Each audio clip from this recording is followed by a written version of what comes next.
संस्कृत विषय से प्रतियोगी परीक्षाओं की तैयारी करने वाले प्रतियोगी साथियों के लिए संस्कृत सरस्वती मोबाइल एप्लीकेशन लेकर आया है 70% तक भारी डिस्काउंट। प्यारे साथियों, आज जमाना 70 या 80% का नहीं बल्कि 90 से अधिक प्रतिशत का है। आप संस्कृत को केवल पढ़ना ही नहीं बल्कि सीखना, समझना और उतारना चाहते हैं और आप चाहते हैं 100% तक पहुंचना, तो आज ही अपने मोबाइल के प्ले स्टोर में जाकर Sanskrit Saraswati mobile application download करें, कोर्स प्राप्त करें।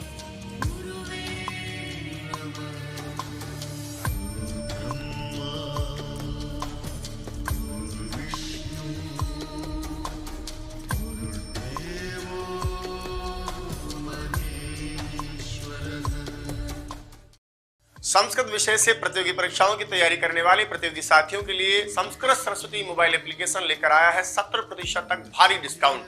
प्यारे साथियों, आज जमाना 70 या 80% का नहीं बल्कि 90 से अधिक प्रतिशत का है। आप संस्कृत को केवल पढ़ना ही नहीं बल्कि सीखना, समझना और उतारना चाहते हैं और आप चाहते हैं 100% तक पहुंचना, तो आज ही अपने मोबाइल के प्ले स्टोर में जाकर Sanskrit Saraswati mobile application download करें, कोर्स प्राप्त करें।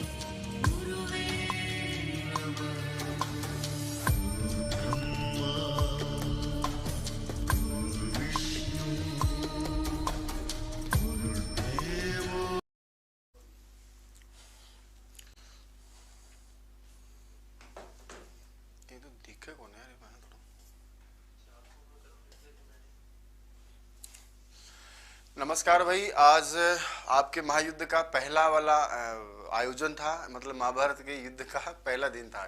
कई लोगों का जीके का पेपर था। आप में से भी शायद कुछ लोगों ने पेपर दिया होगा। पेपर का मूल्यांकन मैंने पूछा भी था कि आज का पेपर कैसा था, तो उसका मूल्यांकन आपने ये बताया कि पॉलिटिकल साइंस के जो सवाल थे वो बहुत धांसू वाले थे, मनोविज्ञान जोड़ा स्तर उसका ठीक था और बाकी चीजें सामान्य औसत आप लोगों ने बोला है। तो चलो, आज का पेपर है। आप सब संस्कृत वालों से भी एक बात मैं कहना चाहता था, तो वो बात प्रारंभ में कह देता हूं। जितने भी जीके के पेपर हो रहे हैं उन सब पेपरों का सारा विश्लेषण याद कर लेना। ये नहीं करा कि उन्हीं के पीछे पड़े रहना, लेकिन जितने पेपर आपका, तो जितना क्या एक ही तो होगा, शायद 2 तो जीके के पेपर होंगे आपके। तो आज का जो पेपर है उसको एक बार जरूर पढ़ना। करंट जो जहां से जिस संदर्भ में पूछे जा रहे हैं प्रश्न, उनके आगे पीछे और सूचना अच्छे से पढ़ के जाना। जिस तरह के प्रश्न बन रहे हैं उस हिसाब से अपने आप को तैयार करना। पॉलिटिकल साइंस के प्रश्न संख्या में भी अधिक आए बताए और स्तर भी उनका बहुत अच्छा बताए। तो मैं नहीं करा कि अगली बार भी इतना ही होगा, लेकिन मतलब कोशिश करो कि जहां जहां प्रश्न आपके बने हैं, पूछे हैं, उस हिसाब से अपने आप को मैनेज करके चलो। और जो प्रश्न आ गए ना, वो उनको भी करके चलना। 2-4 प्रश्न का आपको फायदा जरूर मिलेगा। तो ऐसा नहीं कि वो तो उनकी एग्जाम है, उनके लिए आया होगा, ऐसा नहीं है, आपको करना। अमर सिंह भैया नमस्कार, आप सबको भी बहुत बहुत नमस्कार।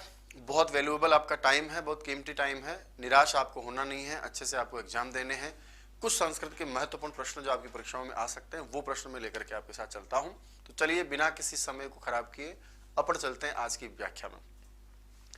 कल का याद रखना, अपनी जो एग्जाम्स हो रही है उसमें 3 पेपर में लेके आ रहा हूं आपके लिए जबरदस्त। उसमें 22, 23, 24 है ना। तो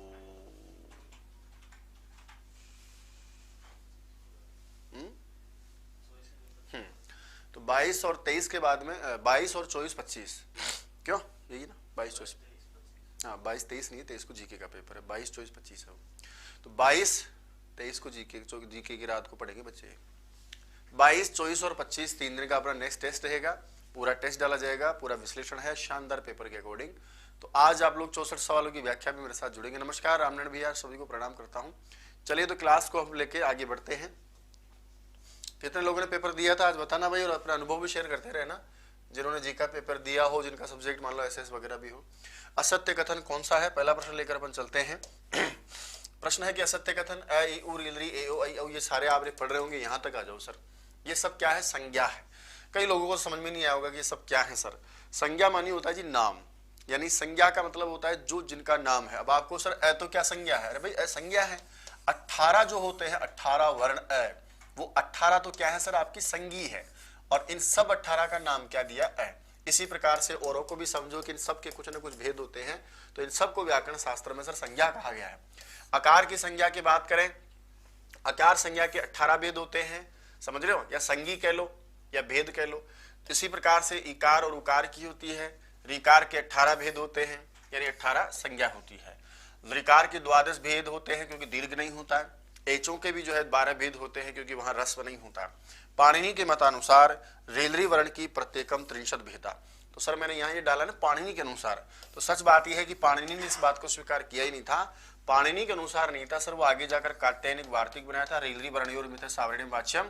उस कात्यायन के वार्तिक के अनुसार प्रत्येक के 30 भेद हैं। नॉर्मल परीक्षा में आता है तो री के 18 भेद, री के 12 भेद, पाणिनि के मतानुसार इनके 18-12 ही भेद हैं। फिर री और री परस्पर सवर्णी किसने कहा? कात्यायन ने कहा, तो ये ऑप्शन गलत है, इसको बाहर करना था सर। असत्य कथन वरुचि के मतानुसार रेलरी वर्णयोर मिथ सावर्ण संज्ञा अनंतरम, इनके अनुसार दोनों की सवर्ण संज्ञा होने के बाद रिकार की भी 30 संज्ञा और इसी प्रकार रिकार की भी कितनी संज्ञा हो जाएगी सर? आपकी 30-30 भेद हो जाते हैं, ऐसा मैंने पूछा है। यह वाला 2 प्रकार के हैं। कल मैं आपसे पूछा था कि यह वाला 2 प्रकार के हैं, अनुनासिक और अननुनासिक।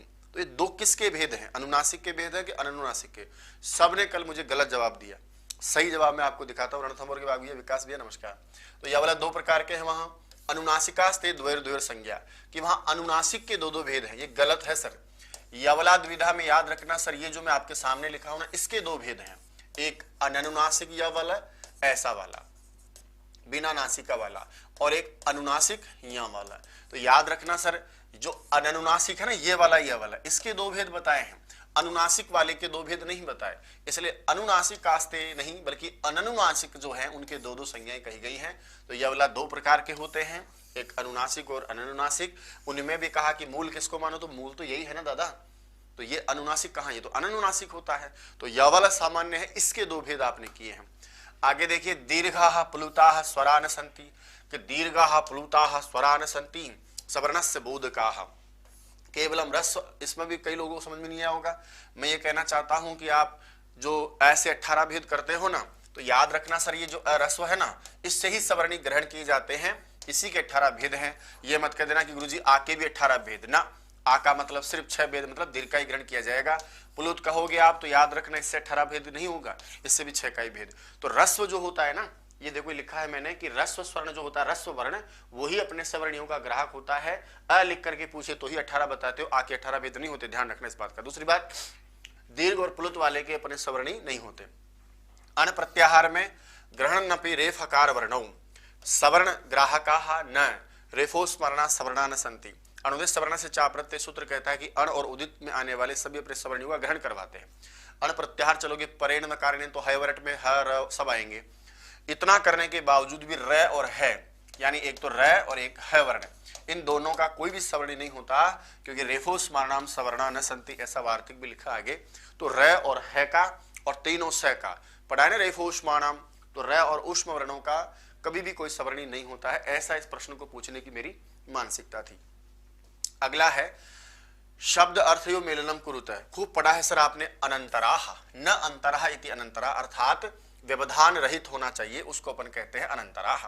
तो वहां लिखा है कि इनको मिलाना है, मतलब तो अविद्यमानम अंतरम ये सामते, जिनके बीच में कोई अंतर ना हो, तो व्यवधान जो रहित है उनको क्या कहा, हलो अनंतरा में अनंतरा कहा। सन्निकर्ष है संहिता, सन्निकर्ष क्या है, अति सहिता है सन्निधि, अत्यधिक जो समीपता है उसको अपन सन्निकर्ष कहते हैं। आद्योच्चारणम का पूछा था मैंने उस दिन, आद्या नाम जो आदि है ना, 3 शिव, 3 से भी ज्यादा भी हो सकते हैं, भगवान शिव, पाणिनि, कात्यायन, पतंजलि आदि का उच्चारण, तो आद्य उच्चारणम, आद्यानाम उच्चारणम, आद्य उच्चारणम। अनुबंध किसको कहते हैं, जिसकी इत संज्ञा हो जाती है, उस इत संज्ञा वाले को हम अनुबंध कहते हैं।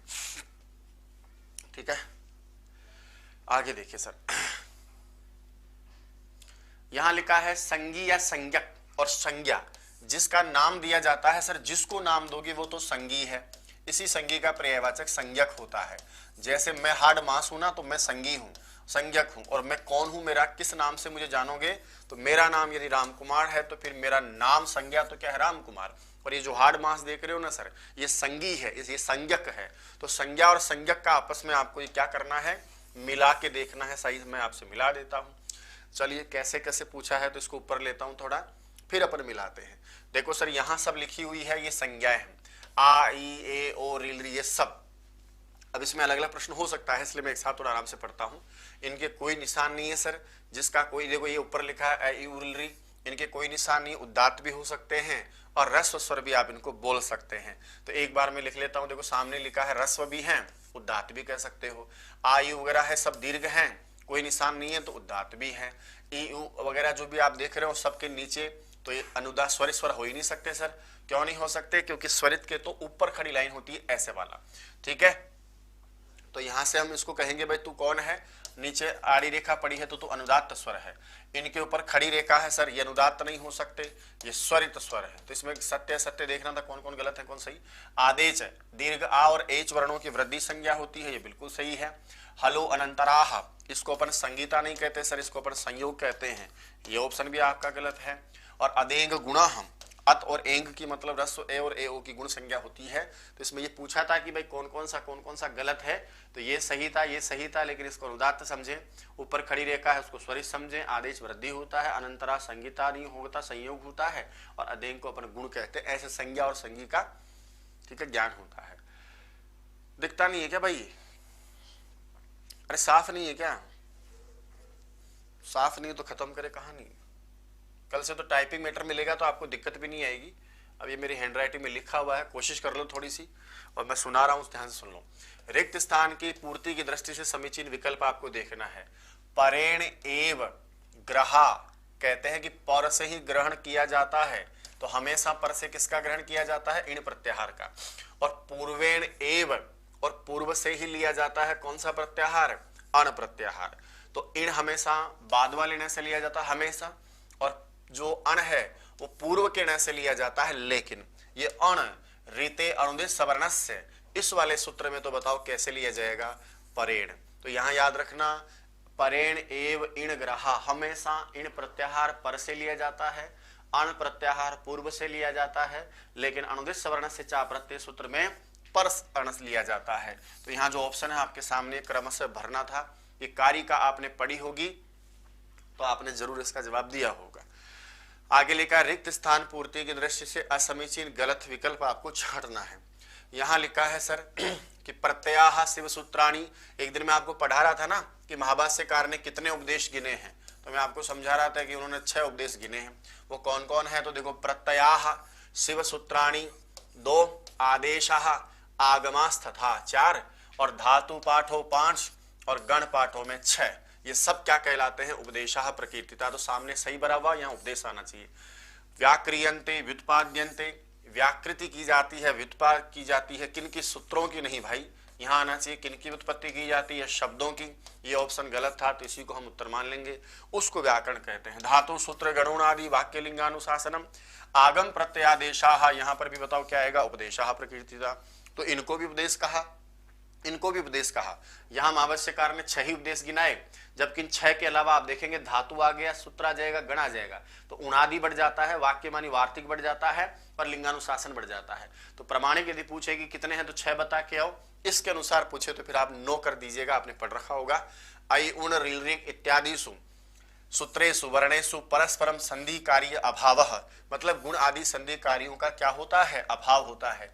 अरे आपने तो पढ़ा होगा, भगवान ने जब भी कोई सूत्र लिखा, जहां जहां संधि कार्य प्राप्त होता है, संधि कार्य करते सूत्रों में भी न पदांतात टोह अनाम ऐसा नहीं लिखा, मिला दिया न पदांतक टोर नाम। तो जहां शुद्धि, कोई भी सूत्र आपने देखा होगा, आत एच वृद्धि नहीं कहा, आदेच वृद्धि कहा। तो सूत्रों में भी संधि कार्य होते हैं, आपने देखा होगा हमेशा। मौन स्वर में देखो, पूर्व रूप संधि के साथ में मौन स्वर ऐसा पढ़ा, वरना भगवान पाणिनि चाहते तो कैसे पढ़ सकते थे? मह अनुस्वार, ऐसा नहीं पढ़ा ना भाई। तो ऐसा क्यों करते हैं? क्योंकि लाघव के लिए करते हैं। व्याकरण का तो परम प्रयोजन ही लाघव है। जब लाघव ही प्रयोजन है तो माहेश सूत्रों में अयुण इत्यादि में देखो अ प्लस ई गुण संधि करके ए कहना चाहिए था, फिर उ के साथ में भी संधि करते तो अलग अलग कहा, मतलब इनमें संधि क्यों नहीं की? तो इसलिए नहीं की कि यदि इनमें संधि कर देते तो फिर पता ही नहीं चलता कि कौन कौन सा स्वर कौन कौन सा वर्ण है, लफड़ा हो जाएगा। इसलिए कहता हूं कि यहाँ क्यों नहीं किया संधि कार्य, उसका उत्तर है स्पष्ट प्रतिपत्ति के लिए, कि आप ये जान सको कि एक अस्वर है एक ई है। अब ऐसे घुसड़ मुसड़ हो जाएगा तो कैसे पता चलेगा? चलिए, तो वो एक ऑप्शन गलत था। ऐसा पेपर नहीं है, घबराइए नहीं, मैं तो आपको कुछ सूचनाएं देने जा रहा हूं जो आपने नहीं पढ़ी है, उनकी तरफ आपका ध्यान आकर्षित करना चाहता हूं। कौन गलत है जरा बाहर करें। आओ, यम गणना नाम नासिकाच्च, इस सूत्र में चकार गृह से इन सभी वर्णों का, किन किन का? इन पंचम वर्णों का। अनुनासिका तो है ही है, उसके साथ में अपने अपने वर्ग अनुसार भी उच्चारण स्थान होता है। सच बात है कि यमगणनम का नासिका के साथ जिस जिस वर्ग में आते हैं वो अपने अपने उसमें भी नाम वाले हो जाते हैं। संज्ञा च परिभाषा च विधि नियम एवं च अतिदेशो अधिकार से षड्विधम सूत्र लक्षणम। सही बात है, 6 प्रकार के व्याकरण के सूत्र आपने पढ़े हैं। ये ना अक्षर समामनाय अधिगम्य महेश्वरात, जो भगवान महेश्वर से ये जो अक्षर समामनाय प्राप्त करके कृष्णम व्याकरणम प्रोक्तम, ये जो व्याकरण नाम का शास्त्र कहा है, तस्मै श्री पाणिनि नमः, उस पाणिनि को नमस्कार। इति पाणिनि कृतायाम, ये पाणिनि के द्वारा नहीं किया गया सर, अष्टाध्यायी में नहीं किया गया, मतलब अष्टाध्यायी में नहीं मिलती। ये कार्य का जो है वो प्रमाण है कि भगवान शिव से ही ये 14 माहेश्वर सूत्र मिले हैं। और ये चीज कहाँ मिलती है आपको? पाणिनीय शिक्षा में। और पाणिनीय शिक्षा का लेखक पाणिनि को कम, पिंगलाचार्य को ज्यादा माना जाता है। तो ये आपका उत्तर हुआ। ना अंतरेण अचम, अचों के बिना नहीं, व्यंजन से उच्चारण बहुत ही व्यंजन का उच्चारण होता है। बात तो सही है। तो बाकी सारी चीजें सही थी, ये कार्य का मुझे आपको दिखानी थी। असमीचीन मतलब गलत विकल्प कौन सा है सुनिएगा। आद्या नाम उच्चारणम, भगवान शिव पाणिनि कात्यायन आदि का जो पहला उच्चारण है वो क्या कहलाता है? आद्य उच्चारणम। शब्दानाम अनुशासनम, शब्दों का जो अनुशासन है उसको कहते हैं शब्दानुशासन। यहाँ भी षष्ठी तत्पुरुष, यहाँ भी षष्ठी तत्पुरुष। और देखो कह रहा है कि दोनों जगह षष्ठी तत्पुरुष होता है। अल्पाक्षर, असंदिग्ध, सारवत, विश्वतोमुखम, अस्तोभम, अवध्यम च सूत्रम सूत्र विदो विदु इति सूत्र लक्षणम। फिर आगे लिखा है उक्त अनुक्त दुरुक्ता नाम चिंता यत्र प्रवर्तते तम ग्रंथम वार्तिकम प्राहु वार्तिकज्ञा विचक्षणः इति वार्तिक लक्षणम। सही बात है।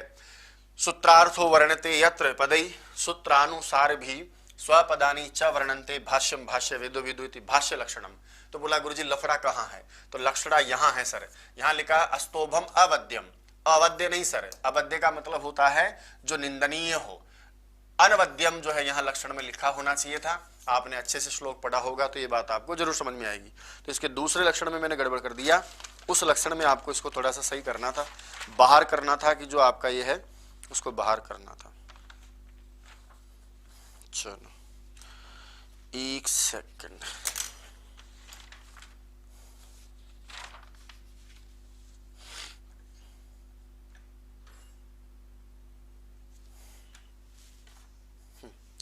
अगला लेकर चलता हूं। तो इसमें अस्तोभमनम अवध्यम से आपने पढ़ा होगा सर, है ना? नहीं, आद्य उच्चारण में गुरुजी आद्यानाम उच्चारणम लिखा है।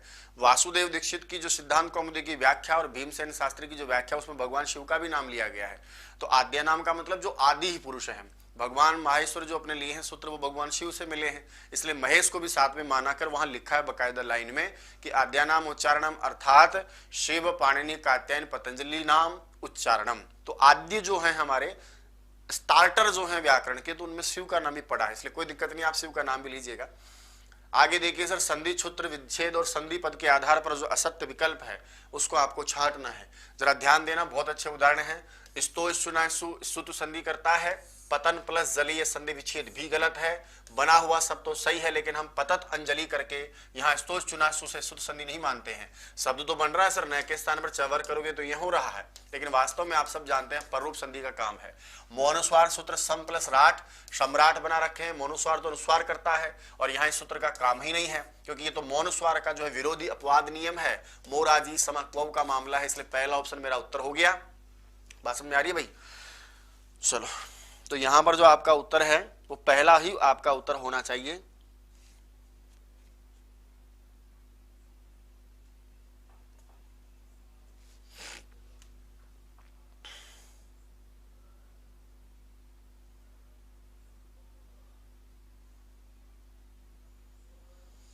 श्याराम, श्याराम, ये आंसर की कौन सी बना दी भाई तू?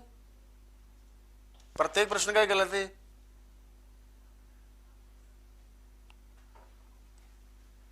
ये कहां से बना दिया तू? इसमें कई सारे प्रश्नों के उत्तर गलत है। अच्छा, ये सीरीज तो वही से जो तू लगा मिले जो तो दूसरी से कोई इसमें बहुत उत्तर गलत। बैठ थोड़ी देर। इसका उत्तर पहला लगा।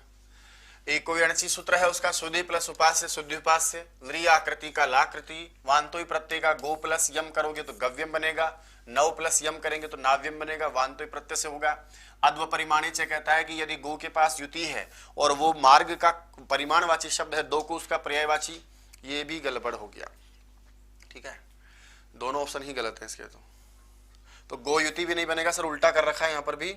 ऊपर आना चाहिए था गव्युति क्रोश द्वयम में, और नीचे आना चाहिए कि जब इसकी गोचर भूमि आदि अर्थ होगा, मतलब परिमाणवाची नहीं होगा, तो गोयुति बनना चाहिए। तो ये ऑप्शन भी आपका गलत जा रहा है। उत्तर इसमें मिस्टेक ले, गोला कर ले इस प्रश्न में, समझ जाऊंगा बात को।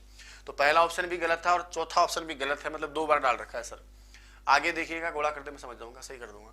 यकारादो प्रत्यय परे ओदो तो हो अव आव, लिखा है कि यकार आदि प्रत्यय पर में रहने पर ओ के स्थान पर अव के स्थान पर आव, अय के स्थान पर अय और आई के स्थान पर आय, ऐसा बिल्कुल भी नहीं होता। वांतोय प्रत्यय सूत्र का अर्थ सिर्फ इतना है, यकार आदि प्रत्यय पर में हो तो ओ के स्थान पर अव और आव के स्थान पर आव होता है, बाकी अय और आय आदेश नहीं होते। इसलिए मेरा ये ऑप्शन गलत जा रहा है। तो मैं देखता हूं, देखिए मुझे कहना क्या चाहता है, मतलब समीचीन छांटना है इसमें से, इसमें भी असमीचीन छांटना है। तो ये पहला उत्तर होगा, इसका उत्तर सही कर। प्लुतः प्रगरिया से वक्षन्ते, कि प्लुत और प्रगरी जो कहे जाएंगे वो सभी स्वर पर में रहने पर प्रकृति भाव होता है, ऐसा प्लुत प्रगरिया नित्यम सही कहता है। पदांत टावर के बाद में नाम को छोड़ करके स्तो के स्थान पर ष्टुत्व का कार्य नहीं होता, बिल्कुल सही बात है। न पदांत टोर नाम कहता है। क्योंबंते रास्तो, क्यों प्रत्यांत राज धातु पर में हो तो सम के मैं को मैं ही होता है, अनुस्वार नहीं होता, मोराजी समय को कहता है। तो इसका जो पहला ऑप्शन है वही आपका उत्तर, क्योंकि ये गलत लिखा हुआ है।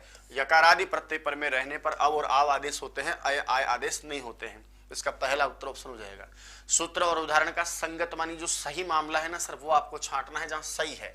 एते धत्युषु, देखते हैं, देखे ऊह शब्द पर में है तो विश्वौ है, ऊह शब्द पर में है भारो है ना। एद धातु का रो प्रैध है। औषधि करोगे तो सर यहाँ पर ये काम नहीं करेगा, अवेही में भी काम नहीं करेगा। इसका मतलब संगत छांटना था। उपोषति में आप समझ रहे होंगे, उप के बाद में धातु संबंधी ओ है तो यहाँ पररूप होकर के उपोषति। और अवही का भी विशेष याद रखना, ए ही पर में हो तो यहाँ ओमांगो से सूत्र का प्रसंग है। अव आ ई ही, शिव आ ई ही पढ़ा है आपने, शिवे ही, वैसे अवेही को भी थोड़ा याद रखना सर। तो ये ऑप्शन गलत है, अपने को सही वाला निकालना है। ऋतेच तृतीया समास कहता है कि तृतीया समास का प्रसंग हो, ऋत शब्द के साथ वृद्धि कर दो। सुखेन ऋतः सुखार्थ, दुखेन ऋतः दुखार्थ, शुद्धया ऋतः शुद्धार्थ, पिपाशया ऋतः पिपाशार्थ। इन सब उदाहरणों में आप वृद्धि संधि भी कर सकते हो, और आप चाहो तो इनमें दीर्घ भी बता सकते हो। सुख आर्थ, दुख आर्थ, शुद्धा आर्थ, पिपाशार्थ। दोनों ऑप्शन में आए तो वृद्धि को मानना। उपसर्गादृति धातु कहता है अवार्छति, अव प्लस ऋक्षति, अवार्छति, प्रऋक्षति, प्रार्थति, पिता रिच, ये गलत हो गया, ये ऑप्शन भी। अच्छा, संगत वाला छांटना है, ठीक है। तो संगत में तो मेरा उत्तर मिल गया एकदम परफेक्ट, तो यही है। इसमें कहाँ गलती है सुनो ध्यान से। ये कहता है कि उपसर्ग के बाद में ही री रहे तो वृद्धि करना। अब उपसर्ग था, प्रउपसर्ग था, ये तो उपसर्ग नहीं है ना, तो यहाँ वृद्धि भी नहीं कर रखी, पितर क्षति बना रखा, इसका उदाहरण है ही नहीं। ये उदाहरण जाएगा आप आदेश क्या नाम आदगुणे का। नृ प्लस ऋणोति करोगे नृणोति बनेगा, ये भी गुण संधि का कार्य है। प्रादु होरोढ़ से शिशु, दोनों ऑप्शन यहाँ नहीं आने चाहिए थे। प्रौढ़, सही बात है। ए शब्द पर में हो प्रैषः, प्रयश का हमें नहीं बनेगा क्योंकि इसमें 5 ही शब्दों का पाठ है, एस, ऐश्य, ऊह, उडी और ऐसा वाला। तो प्र प्लस एस का में एस के साथ में रहने पर पररूप करना था। प्र प्लस ऊढ़वती का भी पाठ नहीं है, ऊढ़ का ही पाठ है, यहाँ भी गुण करके प्रौढ़वती करना था। प्र प्लस ऊढ़वा का पाठ भी नहीं है, तो यहाँ पर भी सर आपको प्रौढ़वा ही करना था। तो ये सारे उदाहरण यहाँ गलत लिखे हैं। इसमें केवल प्रौढ़, प्रौढ़, प्राउढ़ी, प्रेस और प्रैश्य 5 ही शब्दों का पाठ है, इसके अलावा और किसी में नहीं है। सब में पररूप का प्रसंग होना चाहिए था या गुण का होना चाहिए था। असमीचीन विकल्प को छाड़ना है जो गलत है।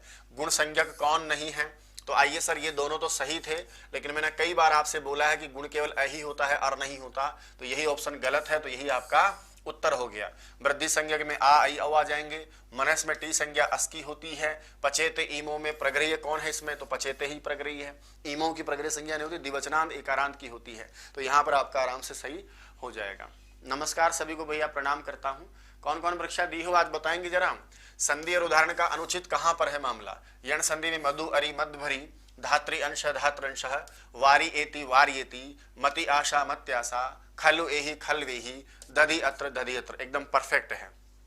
अयादि में आ जाओ। बालव अत्र, बालावत्र, अग्नौ इह, अग्नावी है, भव अकह, भावकः, पो इत्रम, पवित्रम, ऋतौ अन्नम, ऋतावन्नम, ग्रीष्मे आतपः, ग्रीष्मयातपः, श्रियै उद्यतः, श्रियायुद्यतः, तौ ईश्वरौ, तावीश्वरौ। पर रूप में आ जाओ। प्रेजते, प्रेजते, उपऔषति, उपोषति, प्रेषणीयम, प्रेषण। एश और ऐसे में पर है और बाकी किसी में मना नहीं है। शिवाय ओम, शिवाय ओम, शिव आ ही, शिवे ही, उप आ ही, उपे ही। ये यहाँ से किसके उदाहरण आगे, ओमांगोस से। ओम पर में हो तो शिवाय ओम, कदोम पड़ा होगा। कदोड़ा, कदोड़ा का भी गजब काम है सर। यहाँ आ जाएगा कदा, आ, ऊढ़ा। इसको लिख लेना, टीप लेना। कदा, आ, ऊढ़ा। यहाँ पर पहले क्या करते हो, आ और में गुण करते हो ओ, फिर कदा प्लस ओढ़ा का कदोडा पररूप कार्य होता है। हल ईसा हलीशा पररूप, लांगल ईसा लांगलिशा पररूप, प्रओसति प्रोसति अपेही अप आईही अपेही, कृष्ण आईही कृष्णे ही, ये सब पररूप के उदाहरण हैं। प्रकृति भाव की बात करें, आगच्छ कृष्ण अत्र गोशरति दूरात दुते से प्रकृति भाव हो गया, कोई दिक्कत नहीं है। जमपति अभाषेताम द्विवचनान शब्द है सर, प्रकृति संज्ञा होगी, है कि नहीं, तो यहाँ पर भी आपका जो है अभाषिताम सही है। अमी ईश्वरा में कोई दिक्कत नहीं है, सही है। राम कृष्णावमुआसाते भी सही था, लेकिन ये जो लास्ट में मैंने हल्की सी कलाकारी कर दी कि हरि द्विवचनान है ही नहीं सर, ये क्यों, क्योंकि आगे रम्य है, स्वर पर में ही नहीं है, तो प्रकृति भाव का प्रसंग ही नहीं है। तो लास्ट वाले ऑप्शन में सिर्फ एक उदाहरण में गलती थी, बाकी सब अपनी जगह बहुत अच्छे हैं, अच्छे उदाहरण भी हैं। अगला चलते हैं सर, संधि विच्छेद। संधि पद दोनों में से कहा मामला गड़बड़ है उसको छांट के बाहर करते हैं। सारंगीन प्लस जय, न को करेंगे स्तुत संधि में तो क्या बन जाएगा सर, सारंगीन जय। रामस प्लस चिनोति स्तुत संधि में रामस चिनोति। ग्रामात चलितः इति ग्रामात चलितः। रामस प्लस टीकते स्तुत्व में रामस टीकते। तद प्लस टीका करोगे स्तुत्व में तद टीका। सट प्लस संतः, सट संतः मूर्धन्य स्तुत्व हो ही नहीं सकता। क्यों नहीं हो सकता, क्योंकि आपने पढ़ा है न पदांता टोरनम, पदांत टवर के बाद में मूर्धन्य शकार आदेश कर ही नहीं सकते आप। षटते में भी षट्टे नहीं बना सकते, षटते ऐसा का ऐसा ही रखना था, ऐसा ही रखना था। संषष्टः में भी आपने तोसी सूत्र पढ़ा होगा, तय के बाद में तवर के बाद में मूर्धन्य शकार हो तो स्तुत्व मत करना, ये कैसे कर दिया। तो तीनों उदाहरणों में स्तुत्व का निषेध था, न पदांता टोर नाम दोनों में मना करेगा, तो से नीचे वाले में मना करेगा, लेकिन पदांत के बाद ही मना करता है। अपदांत है धातु इड, उसके बाद में है ते, यहां करोगे इड के स्थान पर तो हो जाएगा सर आपका इट और इट्टे बन जाएगा, कोई दिक्कत नहीं। सर्पिस प्लस तमम, मूर्धन्य शकार के साथ में आप करोगे तो ये बन जाएगा आपका सर्पिष्टमम। यहां पर क्या होता है, मूर्धन्य आदेश करके चलाएंगे, इसको सर्पिश कर देना भाई, ये भी गलत हो रहा है ना, सर्पिश के मास मूर्धन्य कर देना, तो सर्पिश प्लस तमम करोगे, तमम का तमम हो जाएगा। संधि पद और समुचित मेल कहां पर है, मतलब जो सही है ना उसको छांटना है सर अब की बार।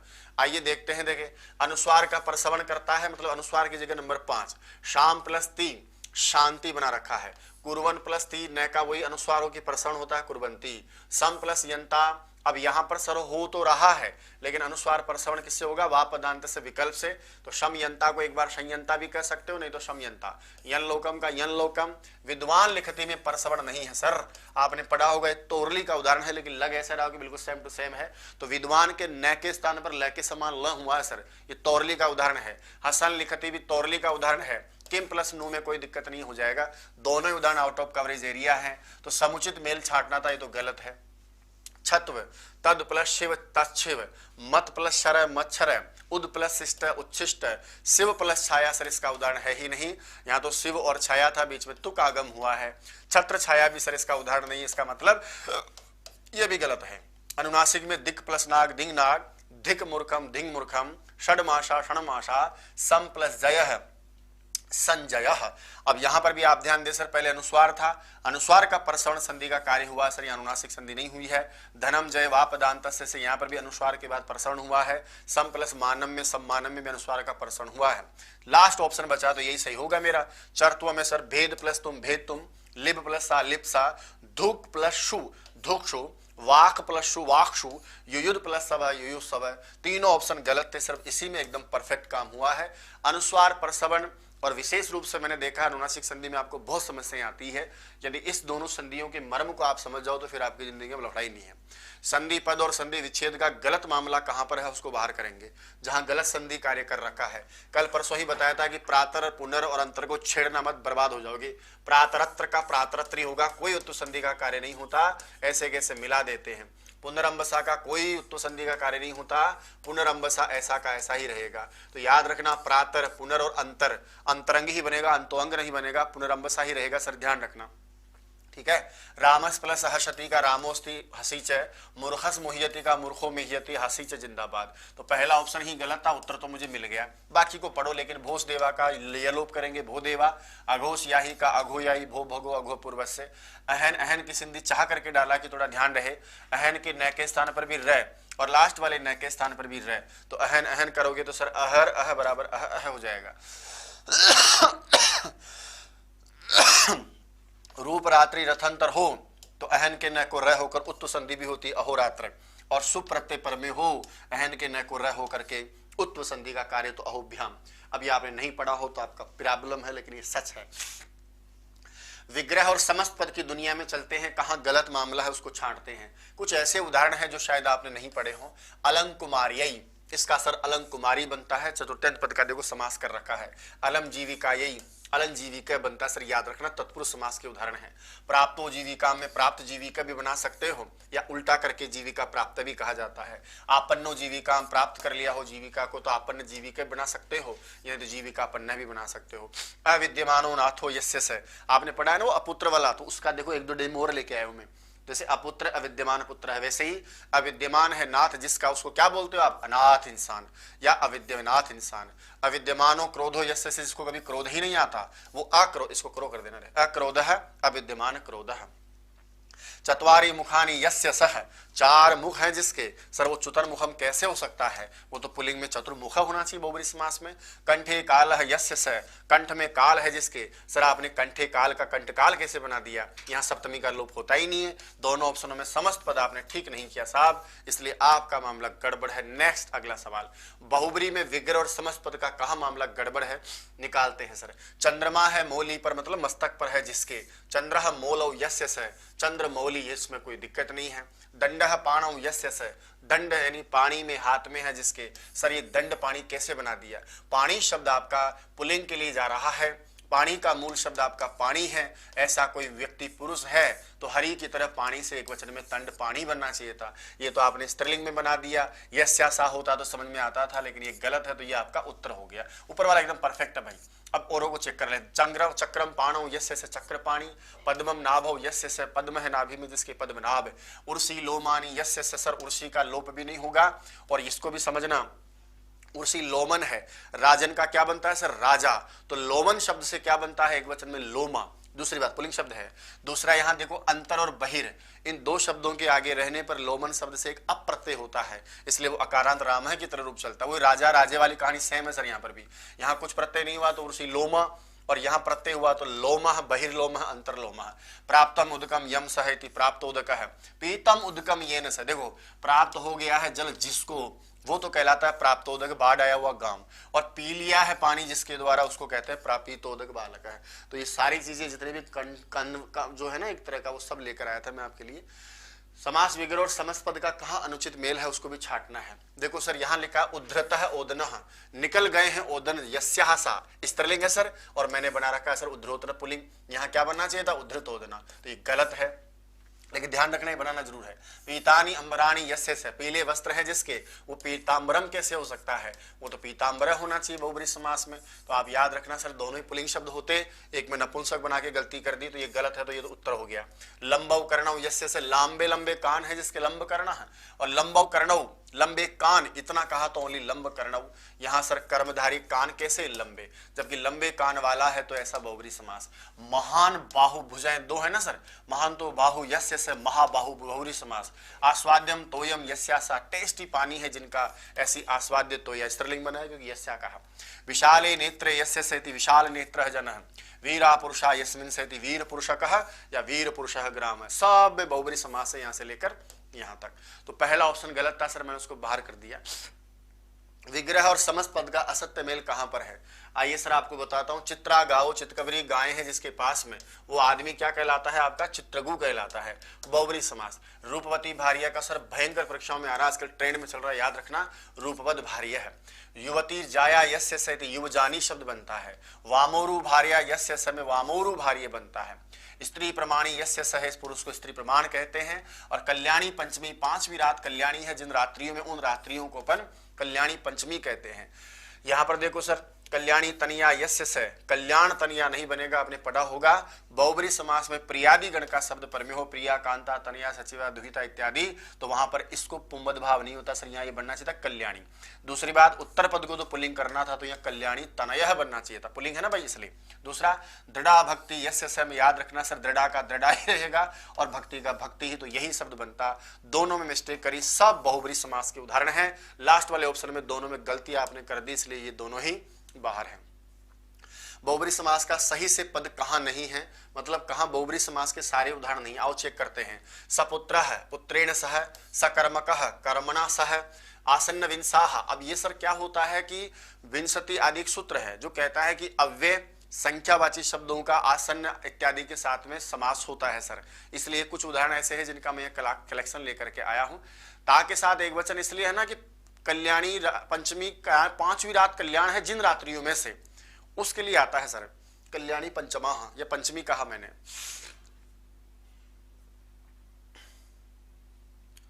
अच्छा, यहां पंचमा कर देना भाई। स्त्रीलिंग लेकर जाएंगे, प्रत्यय होगा, उसके बाद में सर यहाँ अकारांत होगा, फिर स्त्रीलिंग के बहुवचन में आपको कल्याणी पंचमा करना है। सही पकड़े हो आप पंचमा करना है सर आपको ना, सही पकड़े आप। जिन रात्रियों में 5वीं रात कल्याणी है ना, उन रात्रियों को क्या कहेंगे? कल्याणी पंचमा। स्त्रीलिंग आएगा आकारांत के साथ में। अब यहां देखो सर, आपको ये समझना है कि बहुब्री वाला समास कहां नहीं है। तो पुत्र के साथ सपुत्र, कर्म के साथ सकर्मक, आसन्न विंसा का मतलब होता है विंशति के आसन्न, उसको आसन्न विंसा कहते हैं। दशाओं के समीप में, 10 के समीप में जो होता है उसको अपवदश कहते हैं। विंशति के पास में जो होता है उसको उपविंशा कहते हैं। 10 के जो अदूर होता है उसको अदूर दश कहते हैं। 10 से जो अधिक होता है उसको अधिक दश कहते हैं। 2 या 3 में से द्वित्रा कहते हैं। 5 या 6 में पंचसा कहते हैं। 1 या 2 में एक द्वा कहते हैं। 3 या 4 में त्रिचतुरा कहते हैं। जलजाक्षी में भी बहुब्री समास है। विरूपे अक्षिणी यस्यासा, विरूपाक्ष में भी है। दीर्घे जानू यस्यासा, वो दीर्घ जानू है, उसमें भी है। लेकिन मुख चंद्र में नहीं होगा सर। मुखम एव चंद्र है, या मुख चंद्र एव में कर्मधारय समास है, मुख ही चंद्र है। पुरुष व्याघ्र है, पुरुष ही व्याघ्र है में कर्मधारय समास है। नर ही सिंह है में कर्मधारय समास है। तीनों उदाहरण बहुब्री में नहीं है, छुपे पड़े बाहर कर दिया, गलत ऑप्शन यही था, उत्तर हो गया। दक्षिण पूर्वा, दक्षिणस्याम पूर्वस्याम भय भव, जो दक्षिण पूर्व दिशा के बीच में है उसको दक्षिण पूर्वा। उत्तरस्याम पूर्वस्याम दिशायाम, जो इन दोनों के बीच में होता है उसको उत्तर पूर्वा। उष्ट इव मुखम यस्य स, उसको उष्ट मुख है। चंद्र इव कांति यस्य स, उसको चंद्र कांति। दीर्घे शक्तिनी यस्य स, उसको दीर्घ शक्ता है। गोरे शक्तिनी यस्यासा, स्त्रीलिंग में गौर शक्ति। ये सारे उदाहरण वो हैं, यदि आपने अच्छे समास पढ़े होंगे तो आपको जरूर समझ में आएंगे। कुत्र बहुब्री समास से युक्त समीचीन पद नहीं है, मतलब बहुब्री समास का कहां शब्द सही नहीं बनाया हुआ। चेक करता हूं, 2 मुर्दा है जिसके द्विमुर्दा है, 3 मुर्दा है उसके त्रिमुर्दा है, बहुत सारे मुर्दा है उसके बहुमुर्दा। याद रखना सर, द्वित्रिभ्याम मूर्धन से श प्रत्यय होता है, लेकिन वो केवल 2 के साथ और 3 के साथ आएगा, इसलिए मूर्धन का मूर्धा मूर्ध है। और बाकी में ये प्रत्यय नहीं आता, इसलिए मूर्धा मूर्धानो मूर्धान है तो बहुमुर्धा ही बनेगा। 10 से भी नहीं आएगा तो 10 मूर्धा मूर्धानो मूर्धान ही बनेगा। उर्सी लोमानी यस्या, उर्सी लोमा बनेगा। स्त्रीलिंग बनाओगे तो द्विमूर्धी बन जाएगा, इसका बनाओगे त्रिमूर्धी बन जाएगा, इसका बनाओगे तो मूर्धी नहीं सर, इसका मूर्धनी बनेगा। लोमन शब्द का यहां लेकर चलोगे तो अंतः लोमानी यस्य से यहाँ प्रत्यय होता है, इसलिए अंतर्लोम है। बहिर्लोमानी यस्य से बहिर्लोम है। अंतर बहिर के बाद में लोमन के रूप राम शब्द की तरह चलेंगे, नहीं तो राजा की तरह चलेंगे। व्याघ्र इव पादव यस्य से, उसको व्याघ्रपाद कहते हैं। 2 पादव यस्य से, उसको द्विपाद कहते हैं। शोभनव पादव यस्य से, सुपाद कहते हैं। लेकिन जब इनका स्त्रीलिंग शब्द बनाओगे तो पादः पद, एक सूत्र है जो पाद के स्थान पर पदादेश करता है, फिर नी प्रत्यय आता है, तो द्विपादी मत कर देना द्विपदी बनता है। सुपादी मत कर देना सुपदी बनता है। त्रिपादी मत कह देना त्रिपदी बनता है बहुब्री समास में। उत्काकुद का मतलब होता है उठा हुआ काकुद है जिसका। हस्ती आदि सूत्रों में सर आकार का लोप नहीं होता, इसलिए ये तो सही था। कुसूल में भी पादह में आकार का लोप नहीं होता, इसलिए ये भी सही था। विगता काकुद यस्य से, उसका विकागुद। लेकिन कैसा कैसी में आपने गड़बड़ क्या कर दिया कि विसर्ग के साथ पुल्लिंग कहा, यह अव्यय होता है। कचा कची का मतलब ये होता है केसों को पकड़ पकड़ के युद्ध लड़ा गया। कच का मतलब ही बाल ही होता है, तो ये आपके अव्यय होते हैं, इसलिए पुल्लिंग नहीं होने चाहिए। बाकी सारे उदाहरण एकदम सही लिखे हैं, ताकि आप यदि थोड़ा अच्छा पढ़े हो और भीमसेन शास्त्री जी को पढ़ना चाहते हो तो किस विकल्प में समास की दृष्टि से समीचीन नहीं है। आओ देखे, व्यूढ़ो रस का तो बहुत विस्तृत उरस है जिसके, उसको व्यूढ़ो रस का कहते हैं। प्रियम सर्पी यस्य से प्रिय सर्पिस्का कहते हैं। शोभना हृद मित्र है जिसका, उसको सुहृद कहते हैं। बुरा मित्र है दुष्टु हृद यस्य से, उसको दुहृद कहते हैं। प्रिया लक्ष्मी यस्य से प्रिय लक्ष्मी का कहते हैं। युक्त ये योग येन स युक्त योग, कृतम कृत्यम येन सह कृतकृत्य। महायस यस्य से, महायशस्क या महायसा विकल्प से होता है, एक बार होता है एक बार नहीं होता। अल्पम वय यस्य से, अल्पवयस्क या अल्पवयाः। हरिहर गुरुवाह, हरि च हर च गुरु च। जब याद रखना, कभी भी 3 पदों का समास किया जाए तो घी संज्ञा वाले कोई नियम लागू नहीं होते, एक आगे रहेगा, बाकी पीछे वालों को कैसे भी रख सकते हो। जैसे हेमंत शिशिर बसंता पढ़ा है आपने, तो यहां देखो मैंने एक बार प्रैक्टिकल भी दिया कि हरि आ गया, उसके बाद में गुरु को भी आगे रख सकते हो, तो हरि गुरु हराह। समी च दृशत चति शमि दृशदम। वाक च त्विश्च इति वाक तुषम सही है, त्वक च स्रक च इति त्वक सृजम सही है, लेकिन संज्ञा परिभाषा गलत है सर, आपने खूब पढ़ा होगा इसको। संज्ञा च परिभाषा च इति समाहार द्वंद्व में संज्ञा परिभाषम, सिरह च ग्रीवा च इति शरीर के अंगवाची शब्दों में त्रेतर कैसे हो सकता है, सिरो ग्रीवम, और अर्कः च इंदु च में दो है, त्रेतर में द्विवचन होना चाहिए, एक वचन कैसे हो सकता है, और विसर्ग कैसे आ सकती है। तो तीनों उदाहरणों में मामला गड़बड़ है, बाकी सारे उदाहरण बहुत अच्छे हैं। नेक्स्ट वाला सवाल, विग्रह और समस्त पद के हिसाब से गलत को छांटना है। कई बार ये समास आज तक बहुत सारे लोगों को समझ में नहीं आता। गवाम अक्षी इव, गायों की आंखों के जैसा, तो गवाम में षष्ठी है सर, षष्ठी का बहुवचन, यहाँ षष्ठी तत्पुरुष समास है। यहाँ पर क्या होता है कि मूल शब्द गो रहता है, गो के बाद में यहाँ भी टच प्रत्यय किया जाता है, गो के स्थान पर गव, और अक्षी का सर यहाँ अक्ष करने के बाद भी एक प्रत्यय और किया जाता है। एक सूत्र है अक्षणो अदर्शनाथ के नाम से, तो गवाक्ष शब्द ये बनता है, उसके बाद पुलिंग में आप ले जाते हो उसको गवाक्ष है। तो याद जरूर रखना सर, इसको ये अच्छे शब्द है। शोभनो सुशोभनो राजा इति सुराजा, आराम से हो जाएगा। महान राजा, महाराजा कभी नहीं बनेगा सर, क्यों नहीं बनेगा तो आपकी जानकारी के लिए बता दूं, ये यहाँ गड़बड़ हो गया। तो मैं इसमें पूछना क्या चाहता हूँ, गलत पूछना चाहता हूँ, सही पूछना चाहता हूँ। तो अनुचित मेलन कहाँ पर है, तो अनुचित काफी जगह हो गया भाई साहब। अच्छा, इसको अपन पढ़ते हैं कैसे। तो महाराजा कभी नहीं बनना चाहिए था, क्या बनना चाहिए था, महाराजा है। यवाह च मासाह च इति समाहार में क्या बनना चाहिए था, यौ मासम, तो ये भी गलत है मतलब। उसके बाद और देखता हूँ, कुसाह च कासाह च, कुश कासा कभी नहीं बनेगा, कुश कासम बनेगा। रतिका च स्वारोहा च, रतिका स्वारोहा, इसमें भी गड़बड़ है, यहाँ समाहार द्वंद्व होना चाहिए था। माता च पितौ च, पितरों भी कर लो या माता पितरों भी कर लो चलेगा। ससुर च ससुरा में एक बार ससुर जी रख लो, नहीं तो दोनों को रख लो। अब दिक्कत क्या है सर, दो ऑप्शन में मिस्टेक साफ साफ दिखाई दे रही है। यहाँ क्या मिस्टेक है, ध्यान से सुनो। आपने वैसे तो खूब पढ़ रखा होगा कि इन सभी शब्दों में आप लोग क्या करते हो, समाहार द्वंद्व करते हो, लेकिन एक चीज मैं आपसे और नोटिस करवाना चाहता हूं, ध्यान रखना इस बात को। कैसे, देखो, जब ये जो अन्न के, घासों के और इनके जितने भी नाम है ना, सुनने ध्यान से, सेना के, घास के, धान्य के, पकवान के, इनके नाम यदि बहुवचन हैं तब तो समाहार द्वंद्व समास करना, और यही यदि एक वचन में आ जाए, जैसा कि ऑफलाइन क्लास में पढ़ा रखा है मैंने और एप्लीकेशन पढ़ा, एक वचन आ जाए तो फिर इतरेतर करना। जैसे कुसाह च कासाह च, बहुवचन है सर, तो कुश कासम ही बनेगा चाहे कुछ भी हो जाए। लेकिन यही उदाहरण ऐसे आ जाता, कुसह च कासह च, तो सर कुश कासव ही बनेगा, कुश कासम नहीं बनेगा। नहीं समझ में आ रहा तो एप्लीकेशन पे मैंने खूब विशेष पढ़ा रखा है, इसको ध्यान में देना। यहाँ दो में मिस्टेक हुई है मुझसे, तो मैं थोड़ा सही कर लेता हूँ, क्योंकि ऊपर वाले में भी गलती क्या हुई है, महान राजा महाराजा नहीं बनेगा सर, क्या बनेगा आपके लिए, महाराज बनेगा। तो एक मिस्टेक तो आपकी ये हुई है कि यहाँ महाराजा होना चाहिए था और दूसरे में यौमासम ही बनना चाहिए था। तीसरे ऑप्शन में गलती ज्यादा थी, तो उसका उत्तर अपन मान लेंगे, इसको भी सही कर लेना भाई। आगे देखिए सर, शुद्ध लेप प्रत्यांत पद किसमें नहीं है, मतलब जिसमें लेप नहीं है, शुद्धता, जो लेप से नहीं बने हैं वो शब्द आपको सर बाहर करने थे। थोड़ा सा कठिन लगेगा आज का पेपर, क्योंकि इसका स्तर ही ऐसा है, लेकिन कल से आपको बड़ा मजा आएगा, आनंद आएगा, ऐसा लगेगा सेम आरपीसी का पेपर आप दे रहे हैं। आहुय में आप लेप है, विस्मृत्य में लेप है, विहाय में लेप है, आदाय में लेप है। ये उच्छुय की कहानी कुछ इस प्रकार है, उद उपसर्ग है सर, और आपके पास में श्वी एक धातु आती है, श्वी के स्थान पर संप्रसारण करोगे, सु, सु का दीर्घ करोगे शु, तो उद प्लस सु बराबर उच्छु, फिर लेप जुड़ेगा उच्छूय, प्र प्लस वस धातु से करोगे तो प्रोष्य, विलोक्य में लोक धातु से विलोक्य, भू धातु से अनुभूय, कर्ण से आकर्ण्य, क्रि से विकृत्य, त्यज से परित्यज्य। नम धातु का करोगे, आप सबको मैंने बहुत अच्छा पढ़ा रखा, ये गलत है, इसका मतलब यही उत्तर है। कैसे, देखो, प्रणम्य में आपको णत्व करना था, आगम में आप कर लो, कोई दिक्कत नहीं, सही है। संवय्य हो ही नहीं सकता सर, आप जानते हैं कि वह धातु में संप्रसारण करोगे, भुआ का उ होके क्या बनना चाहिए था, समूह्य। संबद्ध हो ही नहीं सकता सर, वध के स्थान पर उद करते तो समुद्य। विचीय हो ही नहीं सकता सर, ची से तुक आगम होता, विचित्य। आद्रीय हो ही नहीं सकता सर, आदृत्य होता। ये सारे ऑप्शन में केवल एक ही ऑप्शन सही है, बाकी सारे ऑप्शन गलत है, तो ये विकल्प आपका हो जाएगा उत्तर। इसी प्रकार से मुच धातु से समुच्चय, यहाँ क्री धातु से ओफो, ये भी गलत है। हाँ, लेकिन दीर्घ रिकारांत वाली धातु से बन जाएगा, ये क्री वाली से। क्री का विक्रिय बनाए रखा है, चुर का समचौर्य, दिस का उपदेश्य, और द्री का, देखो दीर्घ रिकारांत धातु को भी याद करना सर, यहाँ ईर आदेश होता है, इसलिए द्री धातु से दीर्घ और क्री धातु से क्रिय बन जाएगा। लेकिन खरीदने की धातु है तो ऐसी रहेगी, और रस्व रिकारांत धातु है तो वहां तुक आगम होकर कृत्य बनेगा। तो तीसरा ऑप्शन गलत था। लेप प्रत्यांत में कौन सा विकल्प जो है असमीचीन है। प्र में इज धातु करोगे सर, क्या बनेगा, प्रेज्य, कोई दिक्कत नहीं है। वस धातु का संप्रसारण करोगे, प्र प्लस उष बन जाएगा सर आपका प्रोष्य। प्र आप करोगे, लेप लगाओगे, प्राप्य। मज धातु गजब है सर, निमज्य बनता है। निरअस करोगे सर, निरस से पहले सेकंड ग्रेड में आया हुआ है।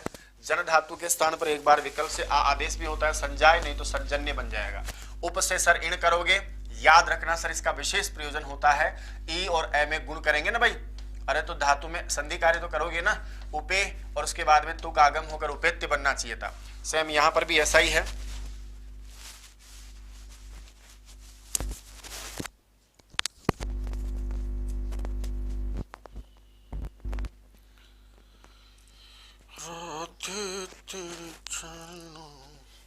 यहां पर भी ऐसा ही सर, प्र प्लस ई में पहले गुण होगा, उसके बाद में लेप मिलेगा, प्रेष्य बनना चाहिए था, दोनों ही गलत बना रखा है, उपेत्य और प्रेष्य।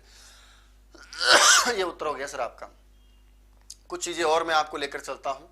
कहता है कि भाव अर्थ में त्व और तल प्रत्यय होते हैं। कहां त्व और तल से गलत रूप बना हुआ है। गो से गोत्वम गोता, पुंस से पुंस्तम पुंसता, स्त्री से स्त्रीत्वम स्त्रीता। महत शब्द का देखो सर आपने पढ़ा होगा, महत का खुद का भी तय है और त्वम का भी तय है, तो ऐसा होना चाहिए था, गलत है, ऐसा नहीं किया, गलत है, बारीकी से में ताकि आपका ध्यान रहे। वृहत शब्द है, डबल तय आना चाहिए था, खुद का भी है इसका भी है। गुरु शब्द से कोई दिक्कत नहीं, दोनों सही बना रखे हैं। दोनों ऑप्शन में डबल तय नहीं था सर, ये कई बार दिखाई नहीं देता, ध्यान रखना, इसका यही उत्तर हो गया। क्लीब से क्लीबत्वम क्लीबता, शुद्र से शुद्रत्वम शुद्रता, मूढ़ से मूढ़त्वम मूढ़ता, त्वम त्वा, लघु से लघुत्वम लघुता, मृदुत्व मृदुता, दीर्घत्वम दीर्घता। तो बाकी सभी मामला ठीक था, बारीकी से मैं दिखाना चाहता था, इसका थोड़ा ध्यान रखना।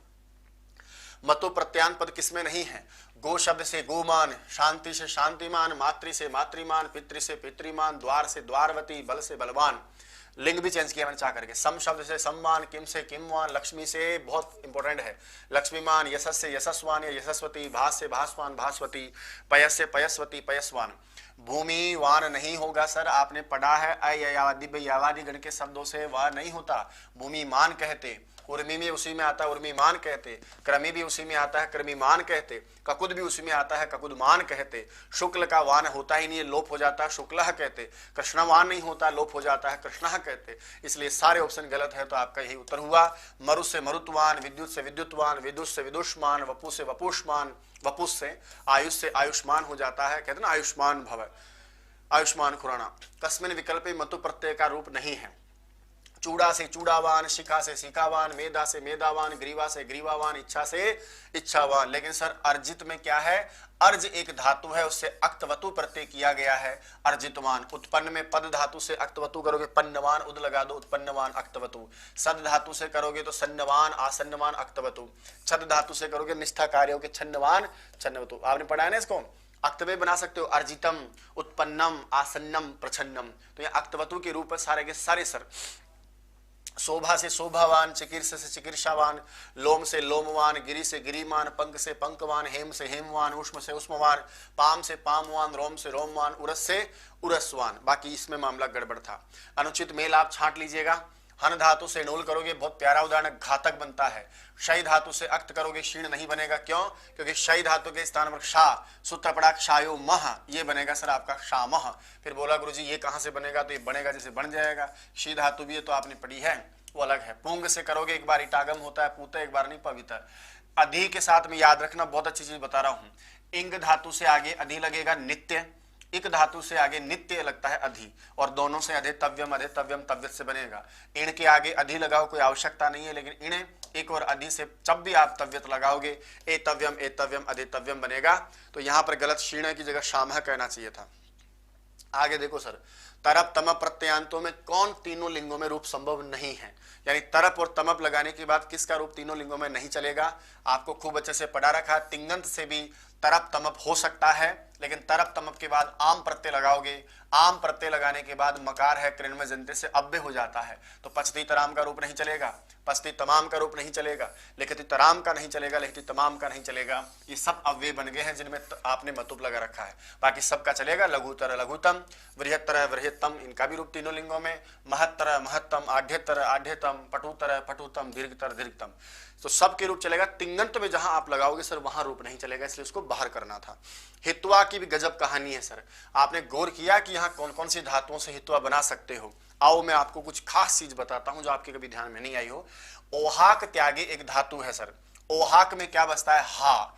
हा धातु के स्थान पर आप सब जानते हैं जब अक्तवा करते हो एक नियम आता है, जहातेश त्वी, कहता है कि जहाती का जो हा धातु है ना, उसको भी अक्तवा प्रत्यय पर में होने पर रस्व ई आदेश कर दिया जाए तो छोड़ करके का भी हित्वा बनता है।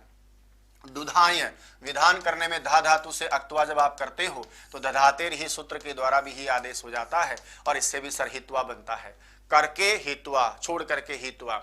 लेकिन ध्यान रखना सर, यहां पर ओहांग धातु और है गति अर्थ में, इस ओहांग धातु से सर आप कभी भी ये जो करोगे ना प्रत्यय कौन सा अक्त्वा, तो सर वहां आपका रूप सर रूप क्या बनेगा, हातवा, न कि हित्वा वगैरह बनेगा। इस धातु से संभव नहीं है, तो ओहाक त्यागे अर्थ में हो जाएगा, दुधाएं का धारण अर्थ में हो जाएगा। तो अ तथा स दोनों ही धातुओं से आप करोगे तो हित्वा हित्वा बना सकते हो, और धातु से काम नहीं होता, इसलिए उसका थोड़ा ध्यान रखना भाई दादा। और देखिए अच्छा शब्द था, शब्द रूपों की कहानी, चलो ये सीधा पड़ेगा, आपको दिक्कत नहीं आएगी। कहते हैं कि गच्छत शब्द है द्विवचन, स्त्रीत्व बताना स्त्रीलिंग में, द्वितीया पंचमी और सप्तमी विभक्तियों का द्विवचन, तो स्त्रीलिंग शब्द रूप छाटना है। आइए गच्छत का लेके चलते हैं, द्वितीय विभक्ति का द्विवचन गच्छन्त्यो, सप्तमी का पंचमी का चलेगा गच्छन्तिभ्याम, सप्तमी का द्विवचन चलेगा सर गच्छन्त्यो हो, तो गच्छन्त्यो गच्छन्तिभ्याम गच्छन्त्यो हो चलेगा। थोड़ा सा स्पीड से चलना मेरे साथ।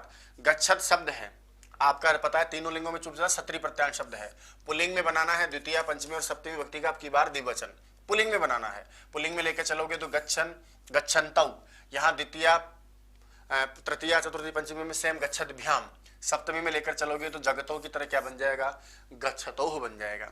35वां प्रश्न, भूभृत, राजन, मति, धेनु, वधु, इन शब्दों का प्रथमा का बहुवचन बताना है सर, प्रथमा का बहुवचन। भूभृत से बनेगा भूभृतः, राजन से राजा राजानौ राजानः, मति का मति मति मतयः, धेनु का धेनु धेनु धेनवः, और वधु का वधु वधवौ वधवः। तो सभी के बहुवचन मैंने पकड़े, उठा लिया सर।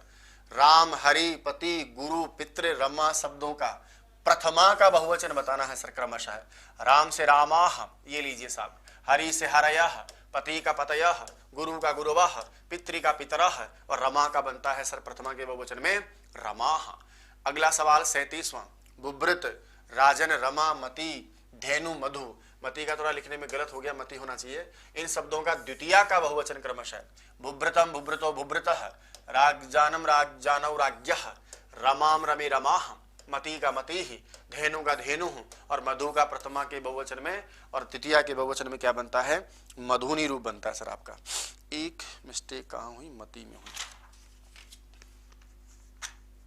चलिए नेक्स्ट है राम, हरि, पति, गुरु, पितृ, भूभृत शब्दों का प्रथमा द्विवचन के रूप क्रम से कैसे होंगे। प्रथमा का द्विवचन, राम से रामौ, हरि से हरि, पति ही पति, गुरु गुरु, पिता पितरौ, भूभृतः भूभृतौ, ऐसा करके आप चले जाओगे तो सभी के रूप निकल के आ जाएंगे। 39 गुरु, पितृ, भूभृत और राजन, युष्मद और अश्मद सप्तमी का बहुवचन, सप्तमी का गुरुषु, सप्तमी का बहुवचन गुरुषु, पितृ का पितृषु, भूभृत का भूभृतसु, राज का राजसु, युष्मद का युष्मासु अश्मासु, ये तो गलत है, हाँ सही है, गलत क्या है, युष्मासु और अस्मासु। ओके अगला देखो सर, हरि, गुरु और पति, इन शब्दों का तो बताना चतुर्थी का एक वचन, चलो भाई बताते हैं। और राजन, नदी, रमा का बताना सर द्वितीया का द्विवचन। कैसे, तो यहां से पकड़ते हैं, चतुर्थी एक वचन में हरि का हरे, गुरु का गुरवे, गुरु वे मत कर देना रे भाई, पति का पत्ते, और राजन, नदी, रमा का द्वितीया का द्विवचन, राजा राजानौ, राजानम राजानौ, नदी नद्यौ, और रमा से हो जाएगा रमाम रमे। तो ये आपका एकदम परफेक्ट बैठ जाएगा। 40 के बाद 41 में लिखा है धातु रूपों में, भू धातु के क्रमशः लट लकार, लोट, लंग, लृट और विधिलिंग लकारों में सब लकारों का कौन सा बताना है, प्रथम पुरुष का द्विवचन। भवती के बाद क्या आता है, भवतः, भवतु का भवताम, अभवत के बाद अभवताम, भविष्यति के बाद भविष्यतः, और भवेत के बाद भवेताम, सभी का धातु रूप में आ जाएगा सर। 42 है अस धातु, लट लकार, लोट लकार, लंग, लृट लकारों में इन चार लकारों में मध्यम पुरुष का बहुवचन, मध्यम पुरुष का बहुवचन, स्थ, असी, स्थ, स्थ, यहां चलोगे सर स्तः, है ना, मध्यम पुरुष का बहुवचन अस धातु का। लोट में चलेंगे तो स्तः, लंग लकार में आस्त, लृट लकार में आदेश हो जाता है, इसलिए क्या बन जाएगा, भविष्यतः। अस धातु का जरूर परीक्षा में आएगा आपका एक उदाहरण। अस धातु के रूप चलाने हैं, लट, लोट, लंग और विधिलिंग और लृट पांचों लकारों में प्रथम पुरुष का कौन सा वचन, द्विवचन, प्रथम पुरुष का द्विवचन। अस्ति के बाद में स्तः, स्यात् के बाद में यहां लिखेंगे लोट लकार में, अस्तु के बाद ये क्या करा,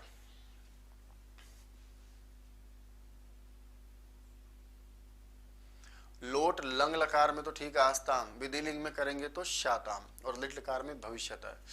यहां गड़बड़ हो गया। देखिए प्रथम पुरुष का द्विवचन अस्तु स्ताम स्तः, आस्ताम शाताम, गड़बड़ हो गया। यहाँ शातम शब्द गलत आ गया, अस्तु स्ताम, तो यहाँ स्ताम होना चाहिए, है ना भाई। स्ता है, लोट लकार में स्ताम, लंग लकार में आस्ताम, विधिलिंग में शाताम और लिट लकार में भविष्यत। थोड़ी सी मिस्टेक हो गई लाला। प्रश्न नंबर 3।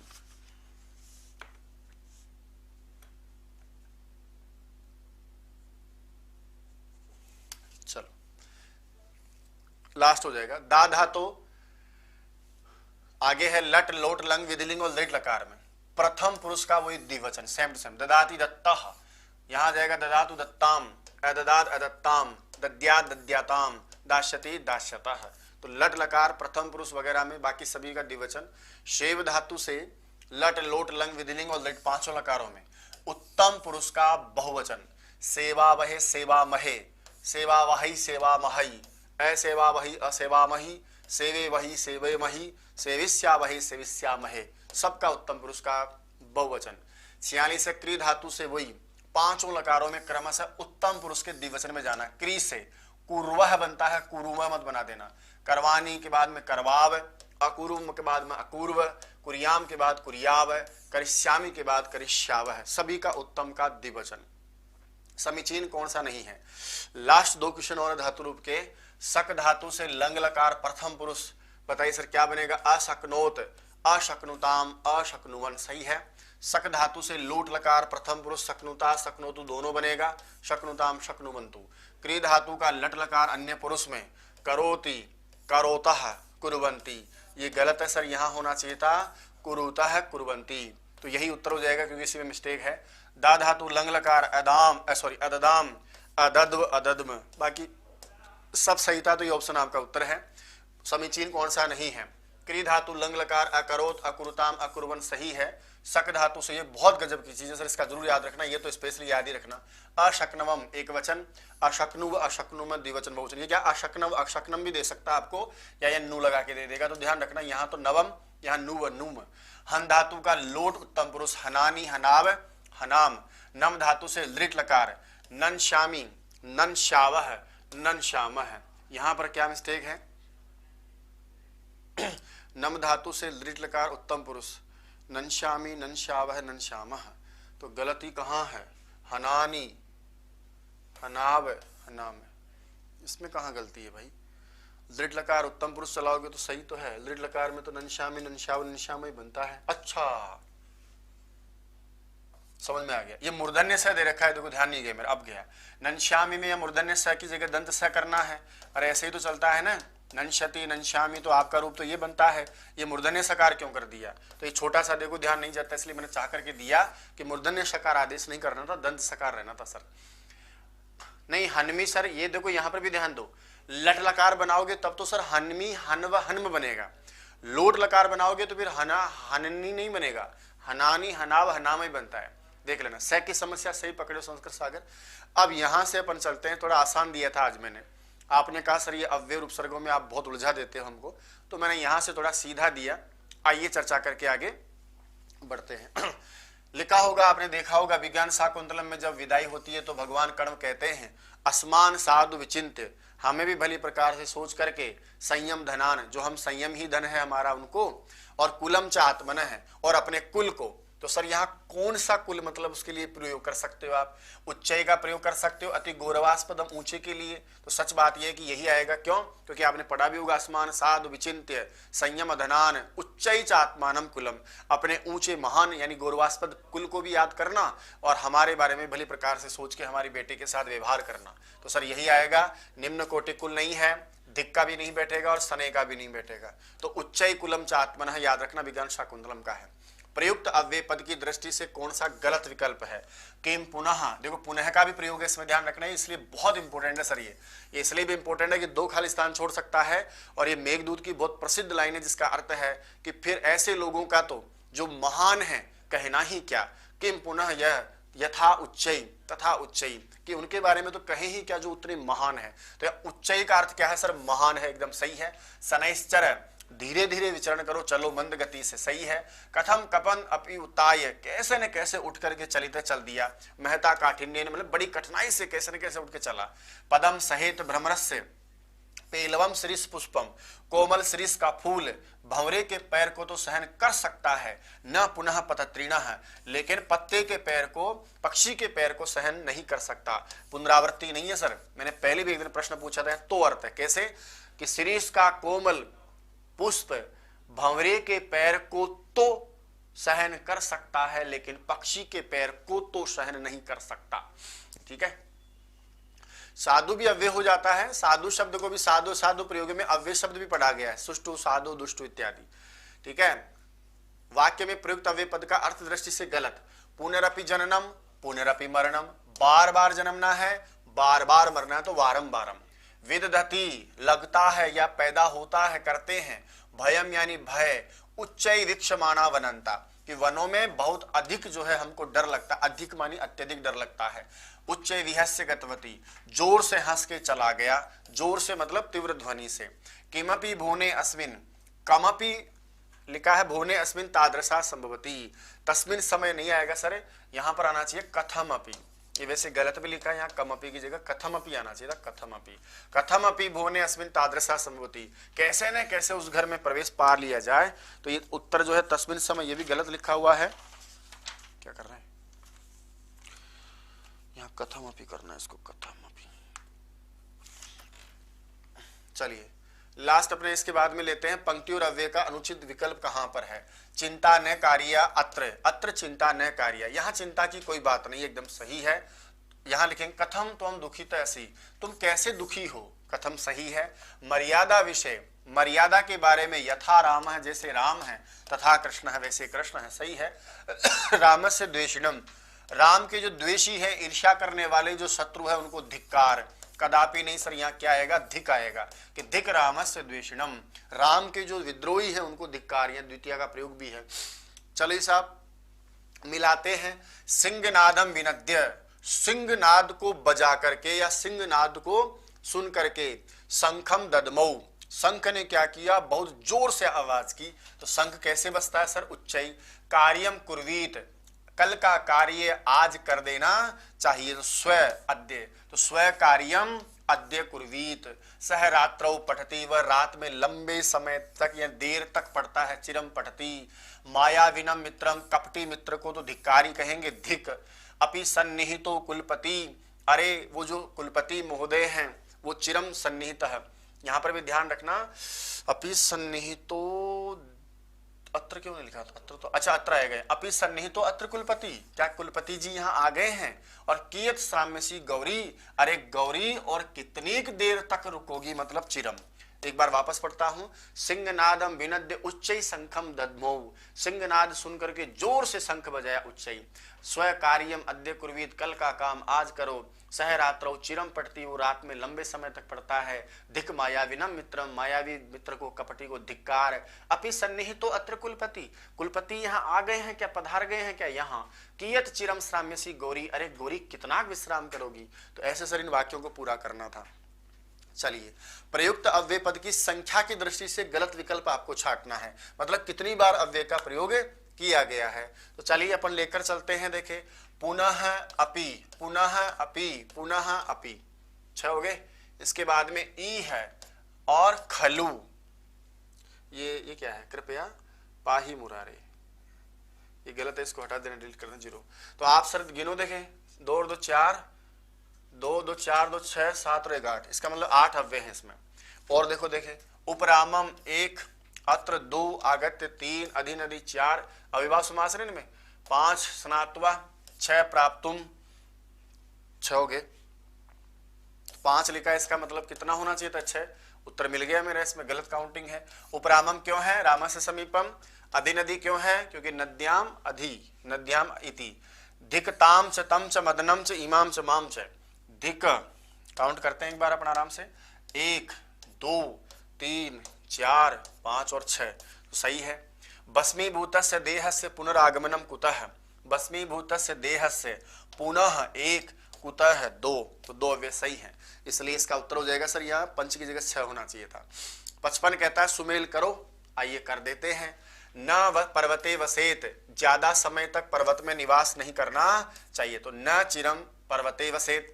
आर्यपुत्र असी, अरे आर्यपुत्र इदानीम असी, अच्छा तुम हो मतलब अभी आप हो, ये नाटकों की भाषा में आता है। स्फुरतीच बाहु, मेरी भुजाएं फड़क रही है।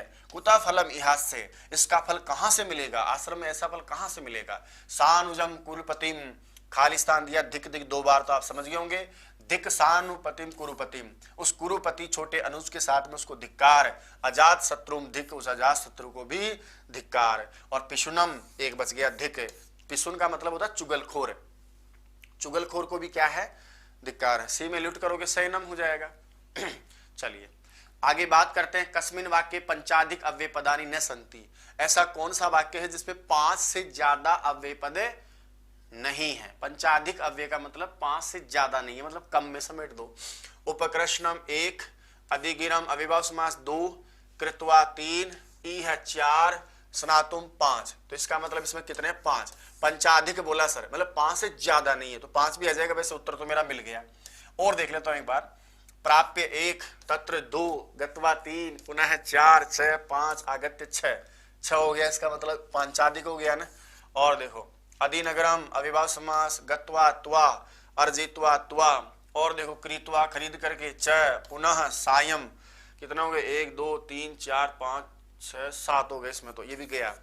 और देखो पाठम पाठयित्वा, और देखो लिखित्वा, और देखो संबुद्ध्य 3, प्राप्यम धनम प्राप्य, इह आगत्य। अब एक क्वेश्चन मैं आपसे पूछता हूं सर, शिक्षक है पाठम पाठयित्वा, बताता हूं 54 का, पाठयित्वा प्रश्न पत्रम लिखित्वा बालान संबुद्ध्य प्राप्यम धनम प्राप्य इह आगत्य शेते।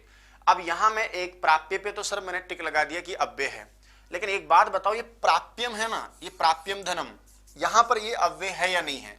एक प्राप्यम धनम फिर प्राप्य लिखा मैंने, तो ये प्राप्य तो अव्यय है, प्रय आप लेप, ये अव्यय है कि नहीं है प्राप्यम धनम में, मुझे फटाफट कमेंट्स करो। और कैसे है या कैसे नहीं है तो इसका मुझे जिक्र करके बताओ। 54 को ले लेता हूं वापस एक बार। हाँ 54 में देखो सर, यहां गिनती वापस करते हैं। इसमें मैं बता रहा था कि 6 अव्यय होने चाहिए, बाकी सब ठीक है। 6 क्यों कि रामस्य समीपम उपरामम अव्ययभाव समास, अत्र आगत्य ल्यप, अधि नदी नद्याम इति, अधि नदी नदी में, स्नात्वा अक्त्वा प्राप्तुम तुमुन। अब निर्धनेभ्य में सर निर्धन बहुब्री समास का उदाहरण, वरना पंचमी बहुवचन नहीं बनता इसका।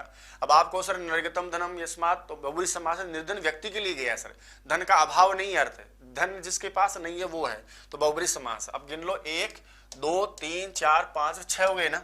मैंने प्रश्न क्या पूछा भाई, पंचाधिक अव्यय किसमें नहीं है, तो क्या लिखा है अनुचित विकल्प संख्या, तो इसमें 8 है, इसमें सर 5 लिखा है, जबकि कितने 6 हैं। यहां पर गिन लो, च मिला के दिग मिला के 6 हैं, और नीचे वाले में सर पुनः और आगमन में, पुनः और कुतः में 2 ही अव्यय, आगमन होता नहीं है, इसमें कोई दिक्कत नहीं है, शायद आप समझे नहीं होंगे। हाँ प्राप्त करने के योग्य, सही पकड़ा आपने। तो सर कई ऐसी चीजें आती हैं जहां दिक्कतें आती हैं।